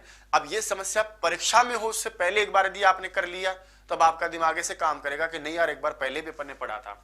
तो देखो सर प्रय है, फिर आगे आप है, पकारांत धातु आपने पढ़ रखा है, यहाँ प्रत्यय जोड़ोगे ऋण्यत आदि तो उसका ये बचेगा। अब जोड़ दो सर प्राप्य, प्राप्य का मतलब प्राप्त करने के योग्य, प्राप्य है प्राप्या प्राप्यम, तो जैसे प्राप्य इसका कोई भी ले लो पुल्लिंग शब्द, प्राप्य कुछ भी मतलब ऐसा हो सकता है। जैसे पुल्लिंग शब्द क्या है प्राप्य, कृषक वृषभ कर लो, प्राप्य करने योग्य बैल है कोई तो वृषभ है। प्राप्यम धनम, प्राप्या साटिका, और प्राप्य जो था वो बिना इसका वो अपने आप ही लेप हो गया, आपका कोई दिक्कत नहीं। तो ऐसी भी चीजें कुछ होती है जहां आपको क्लियर करना ही पड़ता है। 57 में आ जाओ। कथावाचक है कथाम, कथावाचक कथा को कहता है। सर कहने में याद रखना धा धातु का आगे अभी उपसर्ग लगा दो, तो इसका भी मतलब कहना होता है। अभिधत्ते आत्मनेपद में, परस्पद में अभिदधाति, प्रकुरुते भी आपको 2-3 बार पढ़ा दिया, कहता है, उत्तर हो जाएगा सर आपका सर्वे। बहुत अच्छी चीज है सर ये। अब आगे देखो, आपको यहाँ उपसर्ग में मैंने उलझाया नहीं ज्यादा। अधिग्रामम उपस्थिता सर्वे जना वार्तायाम संलग्नः निमग्नः च आसन। इस वाक्य में क्रमशः कितने उपसर्ग और कितने अव्यय हैं। आओ देखो पहले अव्यय गिन लेते हैं। ग्राम में अधि अविभाव समास, उसके बाद में आ जाएगा सर दूसरा है आपका च। तो दो ही अव्यय हैं सर इसमें, तो दो अव्यय का उत्तर ये मिल गया मुझे 2। अब इसमें देखता हूं उपसर्ग कितने हैं वो भी छांट लेता हूं। सर ये इसको उपसर्ग मानेंगे नहीं, उपस्थिता में उप, वार्तायाम संलग्ना में सम, निमग्ना में नी, इसको उपसर्ग मत कहना, लंग लकार का 3 उपसर्ग हैं। तो 3 उपसर्ग हैं और क्रमशः 2 अव्यय हैं। उल्टा सीधा भी करोगे तो गलत माना जाएगा। पहले मैंने आपसे क्या पूछा है सर, पहले उपसर्ग तो 3 और अव्यय हो जाएंगे 2। किस वाक्य में उपसर्ग युक्त पद ही नहीं है? उपकृष्णम, कृष्ण से समीपम, बालकः अधिनगरम वसन पाठम पठति। उपकृष्णम में उप है वो अविभाव समास का उदाहरण है, नगरे इति अधिनगरम में अविभाव समास का उदाहरण है, इसमें कोई उपसर्ग नहीं है तो यही सही है। अधिसबम में भी उपसर्ग तो नहीं है, लेकिन प्रकुपिता में कुप धातु से पहले प्र उपसर्ग है और प्रशाम्यति में साम धातु से पहले भी प्र उपसर्ग है। निर्लंकः में प्रादि समास है, इसको मैं उपसर्ग में अभी नहीं रखता हूं, लेकिन संकुप्यति में सम उपसर्ग का प्रयोग किया गया है तो यहाँ उपसर्ग है। सुशिक्षका में शिक्ष धातु से पहले सु उपसर्ग है और अध्यापयति में भी आप देखेंगे सर अधि उपसर्ग का प्रयोग किया गया है। तो एक ये था, इसमें उपसर्ग नहीं था। कौन गलत है छांटो जरा। अव्यवहृति का मतलब, यहां पर देखो सर आपके पास में क्या है, अभी, उसके बाद में है अव और फिर हृ धातु का प्रयोग करते हो तो खाना अर्थ होता है। आहरति का मतलब होता है सर आहरण, नयति मानी ले जाना होता है, जबकि आहरति का मतलब होता है आनयति, लेकर के आना, है ना। आहरति आहरण करना, लेकर के आना, ये अर्थ होता है। निराहरति का मतलब खाना नहीं खाना, न भूंगते अर्थ होता है। विहरति का मतलब भ्रमण करना, विहार करना। तो सर आहरति का मतलब होता है आहरण करना, लेकर के आना, जबकि नयति सेवते का उपसर्ग युक्त पद कौन सा बनेगा सर? सेवते का देखो अतिचरती मानी भी सर सेवते होता, सॉरी अतिचरती मानी ज्यादा करना तो गलत आचरण करना, उपचरती मानी समीप में जाना, उपचार करना, ट्रीटमेंट करना, आ जाएगा, मिल गया मुझे। तो ट्रीटमेंट करना, सेवा करना, तो क्या कहते हो, उपचार कहते हो ना। तो उपचरती का मतलब होता है सेवा करना। अतिचरती मानी ज्यादा कुछ करना, अत्याचार करना। विचरती मानी घूमना फिरना। समचरती मानी भी संचरण करना होता है। बाधायाः उपायान, बाधा के उपायों का क्या करता है, उपाय करता है। तो उपाय करने का मीनिंग क्या होता है सर, यहां आ जाइए, प्रतिकरोति। तो बाधा के उपायों का, प्रतिकरोति का मतलब उपाय करता है। अनुकरोति मानी अनुकरण, नकल करता है। पराकरोति मानी तिरस्कार करता है। प्रकृति मानी कहता है। आपने कहा सर बहुत कठिन, तो आज थोड़े सीधे लेकर आया था। अग्निना जलम उद्गम्यते, अग्नि से जल क्या करता है सर, उफनता है, मतलब ऊपर उठता है। तो इसका क्या अर्थ है, उत्पन्न थोड़े होता है जल से, भाई अग्नि से जल थोड़े निकलता है। इसका मतलब होता है सर उद्गच्छति, उफनता है, मतलब ऊपरी गच्छति। प्रकट भी नहीं बोलेंगे, उड़ता भी नहीं है। तो यहाँ क्या आ जाएगा सर, ऊपरी गच्छति उद्गम्यते। विश्वासम करोति, विश्वास करता है। इसके लिए बताओ कौन उपसर्ग वाला पक्ष ठीक रहेगा सर? विश्वसिति का मतलब भी विश्वास करना, निदधाति का मतलब भी विश्वास करना, प्रत्येति का मैंने पहले ही बोला था कि प्रत्येति का मतलब विश्वास भी होता है और सर प्रत्येति का मतलब ज्ञान भी होता है। तो कुल मिलाकर के सारे ही आपके इसके उत्तर हो जाएंगे। कोई समस्या हो किसी प्रश्न में, कुछ पूछना हो अंदर बाहर की बात, आप फटाफट 2 मिनट कमेंट्स करके मुझे बता दीजिएगा। आप सबका कीमती समय है और कितना कीमती समय है इस बात का अंदाजा लगा सकता हूं कि आज की कक्षा में अपने 300 बच्चे मुझे दिख नहीं रहे। तो जाते जाते फिर वही बात दोहराना चाहूंगा, कल तारीख है अपनी 22 की, और भैया कल 22 तारीख है। ये जो कठिन प्रश्नों को घबरा करके आप कहते हो सर हम डिमोटिवेट हो जाते हैं, कोई बात नहीं, जिनको सीखना है उन्होंने सुना है। मैंने पहले ही कहा था कि आपको आए नहीं आए कान खुले, आंख खुली रखनी है। जो मैं बता रहा हूं, जो अच्छा लगे उसको नोट करना है और ध्यान करके ही परीक्षा में जाना है। मैं एक बार फिर दोहरा देता हूं, 22 तारीख की रात, मतलब कल की रात, ऐसा लगेगा जैसे आरपीएससी एकदम शानदार लेवल का पेपर बना के दूंगा। 150 क्वेश्चन दूंगा, कल उनकी व्याख्या भी करवाऊंगा। 23 तारीख को चूंकि 24 को जीके का पेपर है, रात को आप बहुत डिस्टर्ब रहेंगे, फटाफट से दोहराएंगे, मैं आपको परेशान नहीं करूंगा, इसलिए 23 को छोड़ के 24 के दिन फिर आपका आरपीएससी का 150 क्वेश्चनों का खतरनाक पेपर आ जाएगा। 24 को आप बिल्कुल फ्री हैं। कल भी थोड़ा आपके तनाव रहेगा, मैं मानता हूं इस बात को, लेकिन ज्यादा समय मैं नहीं लूंगा। अभी भी आप मुझे छोड़कर चले जाओ क्लास को, बिल्कुल भी मुझे दुख नहीं होगा। मैंने आज आपको ये भी नहीं बोला कि सर बच्चे लाइव क्यों, कोई दिक्कत नहीं है, आपके तनाव है, जीके को आप पढ़े आराम से, लेकिन आपने सुना मुझे, फिर भी उसके लिए धन्यवाद। तो कल का दिन और है, केवल आप आ जाना, मात्र 1.5 या पौने 2 घंटे में क्लास पूरी कर दूंगा। बस मेहरबानी करके सुन लो मेरे 3 पेपरों का मुझसे। 24 को सर कोई दिक्कत नहीं है, आप सब संस्कृत पढ़ेंगे तो मेरे पास 3 घंटा पढ़ लेंगे, कोई दिक्कत नहीं है। आप टेस्ट मत भी दो, कोई दिक्कत नहीं है, लेकिन इसकी व्याख्या में आप मेरे पास जरूर जुड़ना। 24 तारीख को आशा करता हूं 150 क्वेश्चनों में मजा आ जाएगा। कल का कुछ नहीं बोल रहा मैं आपको, आप आओ तो ठीक, नहीं आओ तो ठीक। उसके बाद में सर एग्जाम से जस्ट पहले की रात, जिसको कत्ल की रात बोलते हैं, जिसको मैंने नाम दिया महा टेस्ट, इस महा टेस्ट में भी आप मेरे साथ भागीदार बनिएगा। मेरा वादा है कि 30% पेपर इसमें से, 10% पेपर इसमें से, 10% पेपर, यानी कुल मिलाकर 50% पेपर इन 3 पेपरों में से आ जाएगा आपका। लगभग आपका मिल जाएगा। जीके का पेपर आज पॉलिटिकल साइंस के सवालों को छोड़ करके थोड़ा बाकी सब ठीक था आप लोगों ने जैसा मुझे बताया तो आशा करता हूं कि आपका भी जीके का पेपर ऐसा ही आए। अब वो कैसा पेपर था वो आप अच्छा समझे, सारे प्रश्न आप अच्छा पढ़े, आप तैयारी कर रहे हैं। मैं किसी जमाने में उनको पढ़ा था 2013 में, उसके बाद नहीं पढ़ा हूं, तो मुझे इतना नहीं आइडिया कि ये कठिन है कि सरल है क्या है, क्योंकि अब बहुत सारी चीजें हमसे दूर हो गई हैं जीके में। पर आप उसको अच्छा पढ़ रहे हैं। उस पेपर को ऐसे मत करना कि इसका उत्तर क्या है। देखो मैं एक आपको बहुत अच्छी बात बताता हूं, आप उस पेपर को लेना सर, उसके उत्तर ना पहले किसी से हटवा लेना, डबल उत्तर लगवा लेना, और फिर उस पेपर को हल करना आप भी जीके वाले को बिल्कुल ईमानदारी से, क्योंकि पेपर तो आपका वही सेम टू सेम, वही सिलेबस। खैर अभी तक तो आपने उत्तर चेप लिए होंगे, देख लिए होंगे, लेकिन मेरा आपसे निवेदन है कि अभी तक आपने नहीं देखा तो जीके के पेपर को लेकर के आप उसका टेस्ट देना सर, ईमानदारी से करना कि मैं तो इस तरह करके आता, फिर अपना स्कोर जांचना, वही ईमानदारी का स्कोर होगा आपका कि इस पेपर में मेरी ये परफॉर्मेंस है तो मेरे वाले में भी ये परफॉर्मेंस होगी। फिर उसके बाद में सही उत्तर मिलाना, फिर जो आपका जो प्रश्न गलत है उसको सही समझना और सही समझ करके ही जाना। पॉलिटिकल साइंस के स्पेशली आपको पता है कि प्रश्न बहुत हार्ड थे, इसलिए मुझे, क्योंकि आप लोगों ने लिखा मुझे तो सबने लगभग यही कमेंट्स कॉमन किया कि जो है सर पॉलिटिकल साइंस को छोड़ के बाकी सभी का मामला जो है ठीक था। तो स्पेशली जो है ये बड़ी दिक्कत है। तो मैं चाहता हूं कि आप सभी इस चीज को समझें। और इन प्रश्नों में इतने उलझे हुए मैंने देखा था कि पॉलिटिकल साइंस की भी लोग नहीं बना रहे थे। तो जी जाखड़ सर हैं, आप कहें तो मैं उनका जो उन्होंने आंसर की बनाई थी, मुझे भी फोन किया था कि आपके बच्चों को आप बताना चाहो तो टेलीग्राम पर डाल देना, तो मैं सर से भी बोलूंगा। तो पॉलिटिकल साइंस, क्योंकि उसके सवाल बहुत बेसिक मैंने देखे थे, मैंने भी देखे उनका, तो बहुत घुमा फिरा के बहुत मतलब लोग टीचर उलझ रहे हैं उसमें, बताओ आप। तो जिन क्वेश्चनों में टीचर ही उलझ जाए, फिर मैं आप लोगों को तो से तो क्या ही उम्मीद करें, बच्चे तो क्या ही करेंगे।